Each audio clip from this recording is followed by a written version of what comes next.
बिहार में जातिगत जनगणना के खिलाफ दाखिल याचिका पर सुप्रीम कोर्ट सुनवाई को तैयार हो गया है। बिहार में 7 जनवरी से शुरू हुई जातीय जनगणना को सुप्रीम कोर्ट में चुनौती दी गई है, जिस पर सुप्रीम कोर्ट 20 जनवरी को सुनवाई करेगा।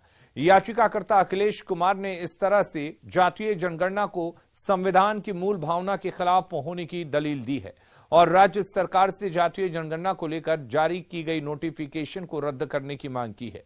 जातीय जनगणना को लेकर बिहार सरकार ने 6 जून 2022 को एक नोटिफिकेशन जारी किया था, जिसके आधार पर बिहार में जातिगत जनगणना हो रही है। पहले फेज में मकानों की गिनती और नंबरिंग की जा रही है, जबकि दूसरे चरण में लोगों से उनकी जाति पूछी जाएगी। याचिका पर सुप्रीम कोर्ट सुनवाई के लिए तैयार है। याचिका पर 20 जनवरी को सुनवाई होगी।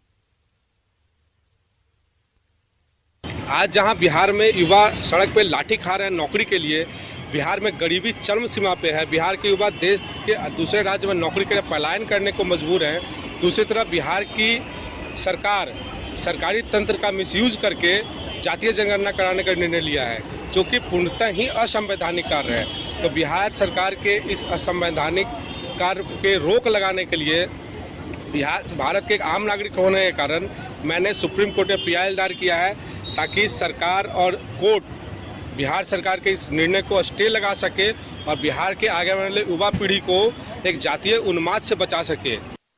बिहार में होने वाले जातिगत जनगणना के सर्वे को फिलहाल सुप्रीम कोर्ट में चुनौती दी गई है। सुप्रीम कोर्ट में याचिका दाखिल करके ये कहा गया है कि बिहार सरकार के द्वारा जो जातिगत जनगणना का सर्वे करवाया जा रहा है वो फिलहाल संविधान के मूल अधिकारों के खिलाफ है। लिहाजा सुप्रीम कोर्ट इस पूरे मामले में सुनवाई करे और साथ ही साथ बिहार में होने वाले जातिगत जनगणना के सर्वे पर रोक लगाए। आपको बता दूं कि इससे संबंधित सुप्रीम कोर्ट में 2 याचिकाएं दाखिल की गई हैं, जिसमें यह मांग की गई है कि बिहार सरकार के द्वारा जो जातिगत जनगणना की जा रही है वो केंद्र सरकार के बिना मदद के नहीं किया जा सकता है और राज्य सरकार के पास ऐसा कोई अधिकार नहीं है जो इस प्रकार का सर्वे करवाए। अब देखना बेहद अहम होगा कि जब सुप्रीम कोर्ट 20 जनवरी को याचिका पर सुनवाई करेगा तो क्या कुछ बिहार सरकार का स्टैंड होता है। लेकिन साफ तौर से सुप्रीम कोर्ट में बिहार सरकार के द्वारा जो हाल ही में फैसला लिया गया है, जिसमें यह कहा गया था कि जातिगत जनगणना सर्वे के आधार पर वहां पर करवाया जाएगा, जिसमें